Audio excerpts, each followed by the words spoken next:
rivals in the Premier League were on the beach.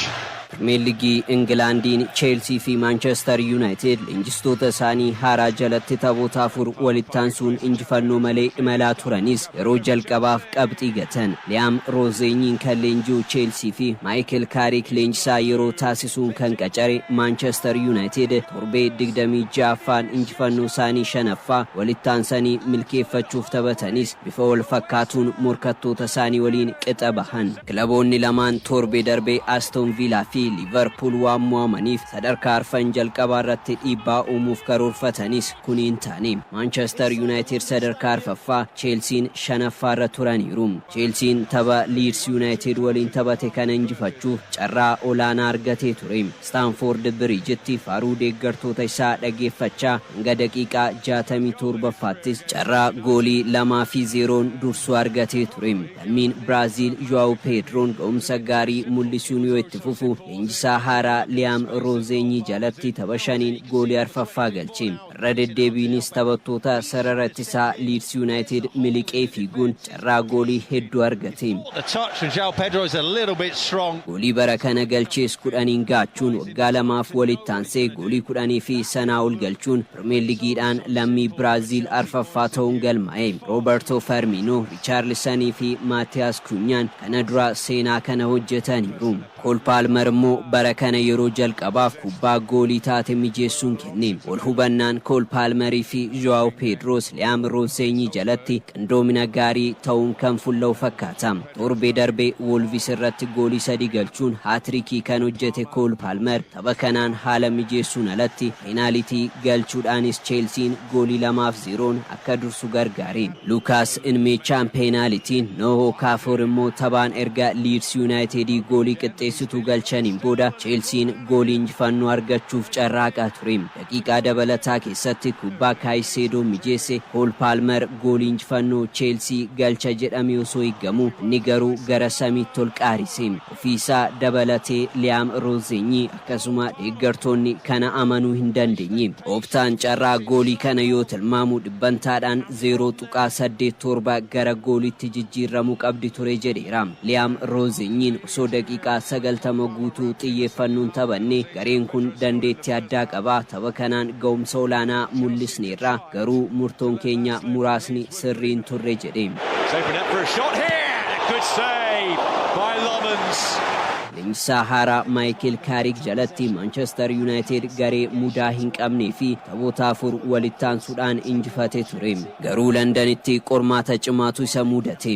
West Ham irraa qabxii tokkoyyuu argachuuf goolii daqiiqaa xumuraa irratti Benjamin Sheshkoon galchee eeguun dirqama ture. Taphoota arfan darbeerraa tapha kana adda kan taasisu Manchester United kubbaa qabatee taphachuu isaati. Taphoota arfan jalqabaa injifate keessaa sadirratti Manchester United dhibbantaa 50 gadi kubbaa qabatee taphate. Tottenham sa'aatii tokkoof taphattoota hanquun gaafa taphate qofa Manchester United dhibbantaa hedduun kubbaa qabatee taphate. West Ham waliin gareen Michael Carrick Manchester United dhibbantaa 64.9 kubbaa qabatee taphate. Yeroo kana West Ham ittisa irratti xiyyeeffachuu isaan carraa goolii gahaa uumuuf rakkateera. Garuu Manchester United bara kana daqiiqaa xumuraa irratti goolii galchuu aadeffate. Irra deebiin Benjamin Sheshkoon fargii taayim yaadachiise. Manchester United Premier League Englandin bara kana daqiiqaa 75 booda goolii 13 galcheera. Liverpool fi Brentford goolii 14 galchan qofatuun isa caala.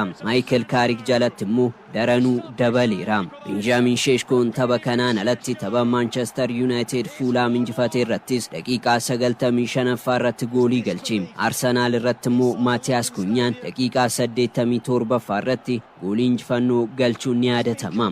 Deeggartoonni Manchester United gumaacha taphattoota sarara fuulduraa ganna darbee kilabichatti makamaniitti gammaduu eegalaniiru. Sheshko, Cunha fi Imbomoon walii galaan goolii Premier League 21 galchaniiru. Garuu tibbana goolii galchaa kan jiru Benjamin Sheshkoon jalqabarraa hiriiruu qaba dhiibbaan jedhu eegaleera. Benjamin Sheshkoon barri 2026 erga seenee taphoota 6 goolii 5 galcheera. Burnley irratti goolii 2, Brighton, Fulham fi West Ham irratti immoo goolii tokko galchuun dadammaqina kilabichaa keessatti gahee olaanaa bahateera. Manchester United kaarikiin dura tapha 4 walitti aansuun qixabuun ni yaadatama. Amma Premier League'n tapha 9 walitti aansuudhaan osoo hin mo'amin yoo imalu erga caamsaa 2021 as kan jalqabaa ta'uun galmaa'e. Manchester United guyyaa 10 boqonnaa irra turuun tapha Everton waliin qabuuf of qopheessa. Here's Mbeumo, clipped it again.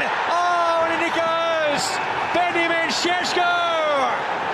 So Fulham will get us away at a venue that's brought them precious little in recent years. Amma kan dubbatamuu qabu ofitti amanamummaa garicha keessatti uumameedha. Kun Arsenal morkii waancaan hudhee qabee hargansuu dhoowwudha. Taphataa duraanii Manchester City sheegii Juventus jedheen Premier League England torbee 26ffaadhaan kaleessa Manchester City Liverpool fi Aston Villa injifatan. Itihaaditti Fulham waliin kan taphate Manchester City goolii 3-0 injifatee garaagarummaa Arsenal waliin qabu yeroof qabxii 3tti dhiphise. Tapha Manchester City boqonnaa dura caalee taphateen qindoominni sarara ittisaa hanga sarara fuulduraa ture. Guardiolaan akka waancaa abdatan godheera. Jijjiirraa amajjiin Manchester Cityf kan mallatteesse Antoine Semenyoon garichatti humna dabaleera. Markigeen ittisa kilabichaa onnachiiseera. Tapha boqonnaa dura goolii 3 itti gale kanaan Antoine Semenyoon daqiiqaa 24ffaa irratti goolii ittiin dursan galche. Semenyoon goolii 5ffaa Manchester Cityf yoo galchu bara kana Premier League Englandin kan Bournemouth dabalate goolii 17 keessatti hirmaate. Nico O'Reilly'n goolii lammaffaa yoo galchu Erling Haaland daqiiqaa 39ffaa irratti goolii 3ffaa Manchester City galche. Ta'us Haaland boqonnaa booda miirri gaarii waan itti hin dhagaamne jijjiiree akka baase Pep Guardiolaan dubbateera. Haaland taphoota lamaan darbaniin walitti fufiinsan goolii galcheera. Taphicha booda xiinxaltoonni fi taphattoonni duraanii Manchester City'n Arsenal hargansuu dhoowwee jedhan. Alan Shearer dilbata darbe waan Anfielditti ta'e kan arge amma imala Manchester City'dha raajeffachuu hin qabu kun baratamaadha jedheen. Pep Guardiolaan garuu ammas ga'umsa dabaluu qabnu nu barbaachisa garuu taphattoonni koo akkas gochuu akka danda'an ofitti amanamummaa qabu jedheen. Taphoota 20 walitti aansee Manchester City'dhaan kan mo'ame Fulham carraan dorgommii Awurooppaadhaa argachuu dhiphateera. Marco Silvan morkataan keenya waan nu caaleef mo'amne baga gammaddanii jedheen. In that kind of mood tonight. They are not going to waste this opportunity. Tapha biraatiin Sunderland yeroo jalqabaaf bara kana dirree isaa irratti mo'ame. Stadium of Light'tti Liverpool kan simate Sunderland goolii 1-0 mo'ame. Gareen Arne Slot leenjuu Liverpool kilaba jalqabaa bara kana dirree Sunderland'tti mo'ates ta'eera. Torbee darbe Anfield'tti Manchester City mo'ame. Carraa dorgommii Awurooppaa yaaddoo keessa kan jalaa seene Liverpool injifachuu isaa leenjisaa kilabichaaf aara galfachiiseera. Virgil van Dijk goolii injifannoo Liverpool Liverpool injifatus ammas sadarkaa 6ffaan itti fufeera. Chelsea'dhaan qabxii 2, Manchester United'n qabxii 3 caalama. Aston Villaan goolii 1-0dhaan Brighton mo'ate sadarkaa 3ffaa cimsate. Taphoota 3 darban injifannoo malee kan imale Aston Villaan goolii Jack Hinchelwood garee ofii irratti galchee mo'ame. Unai Emery'n taphoota 2 darban walitti aansee mo'amneerra. Brighton irratti ga'umsi mul'ifne garuu bayeessaa jedhe. Villaan ammas morkii waancaa keessa jira. Burnley goolii 2-0 dhaan Crystal Palace'n durfamaa ture. Boodaa ka'uun 3-2 injifate. Jijjiirraa amajjiin Wolves irraa Crystal Palace'if kan mallatteesse Jurgen Strand Larsen goolii daqiiqaa 17ffaa 33ffaa irratti galcheen Crystal Palace dursaa ture. Ta'us Burnley daqiiqaa 7 gidduutti goolii 3 galchuun milkaa'e. Hannibal Maiber daqiiqaa 40ffaa irratti, Jadon Anthony 44ffaa irratti, Jefferson Lerman garee ofii irratti daqiiqaa 45 xumuramee daqiiqaa dabalataa irratti galche. Kubbaa 35 Nottingham Forest yaalee goolii galchuu dadhabeen 0-0dhaan Wolves waliin qixa bahan. James Milner taphoota Premier League Ingilandi 653 irratti hirmaachuun riikardii qooddateera. Taphataan sarara jidduu Brighton Milner tapha Aston Villaan 1-0 mo'aman irratti Kaarlos Baaleelaan jijjiiramee seenuun riikardii haaraa galmeesse. Milnar taphoota 653 liigichaan kan taphate yoo ta'u taphoota 435 jalqabarraa 218 jijjiiramee seenuun taphateera. Liverpoolii fi Maanchister Siitii waliin waancaa Pirimeer Liigii Ingilaandii kan fudhate Milnar barana taphoota 15 taphate keessaa 13 jijjiiramee seene. Bara 2002 Liis Yuunaayitid keessatti taphasaa jalqabaa liigichaa kan taphate Milnar yeroos paawundii 70tu kaffalamaaf ture. Waggoota 24 darban Pirimeer Liigii Ingilaandii kilaboota garaagaraa 6 waliin waancaa Pirimeer Liigii 3, FA 2 fi Chaampiyoons Liigii Awurooppaa 1 fudhateera. Tapha itti aanu Bireentfoord waliin qaban kan hiriiru taanaan riikardii taphoota hedduu irratti hiriiruu ni dhuunfata. Pirimeer Liigii Ingilaandiin Gaaris Baarii fi Jeems Milnar taphoota 653 taphachuun yoo dursan, Riyaan Gigsii 632, Firaank Laampaartii 609 taphachuun itti aanu.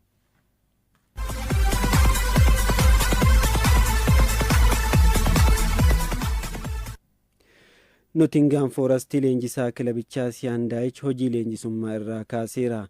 Hojii leenjisummaa kilabicharraa guyyoota 114 qofa kan turan Siyaan Daayich barana leenjisaa sadaffaa Nottingham Forest ari'ataniiru. Nottingham Forest tapha kilaba sadarkaa dhumaa irra jiru Wolves waliin eda taphateen goolii malee qixa bahuunsaa Siyaan Daayich akka ari'amaniif sababa ta'eera. Nottingham Forest liigichi xumuramuuf taphoonni torbee 12 yoo hafan kanatti qabxii 3 sadarkaa gadii irraa fagaatee argama. Manguddoon umrii 54 Siyaan Daayich onkololeessa darbee iddoo Anji Postecoglou bu'uun kilabicha leenjisuu eegalan. Waliigaltee hanga bara 2027 isaan tursiisu qabaatanis kilabichi waliin itti fufuu hin dandeenye. Kilabichi ibsa baaseen Siyaan Daayich garee leenjistoota isaanii yeroo kilabicha waliin turan hojii hojjetaniif ni galateeffannaa, fuulduratti carraa gaariin akka isaan mudatu hawwinaaf kanaa ol waan jedhu hin qabu jedhe. Nottingham Forest barana Anji Postecoglou guyyoota 39 booda, Siyaan Daayich ammoo guyyoota 114 booda hojii leenjisummaa irraa kaaseera. Siyaan Daayich taphoota 18 kilabicha dursan keessaa 6 injifachuun 4 qixaan xumuranii 8 mo'amaniiru. Kilabichi bara tokkotti leenjisaa 4ffaa qacaraaf eegama. Tootinaamis Toomaas Firaankii hojii leenjisummaa irraa kaasuun ni yaadatama.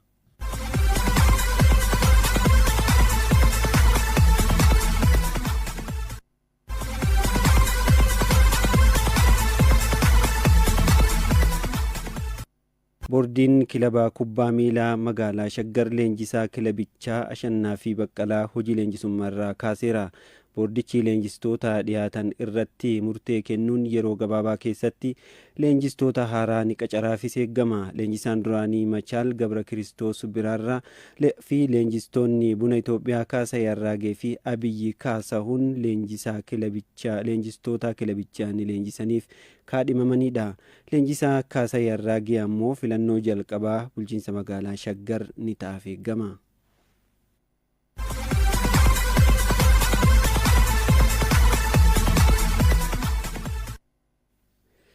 CB Pirimeer Liigii Itoophiyaa torbee 19ffaa irratti rakkoolee naamusaa mul'ataniif adabbiin darbeera. Torbee 19ffaa liigichaa taphoonni 10 taphatamuun gooliin 15 taphattoota garaagaraa 15 galuun ni yaadatama. Taphoota kanneen irratti balleessaawwan 53 raawwatamaniiru. Taphattoonni 3 kaardii diimaan dirreedhaa bahan. Taphataan Maqalee Sabaa Indartaa Giit Gaatkuutu tapha Maqalee Sabaa Indartaan Nageellee Arsii waliin taphate irratti kaardii akeekkachiisa lamaan dirreedhaa yoo bahu tapha tokko irraa ni adabama.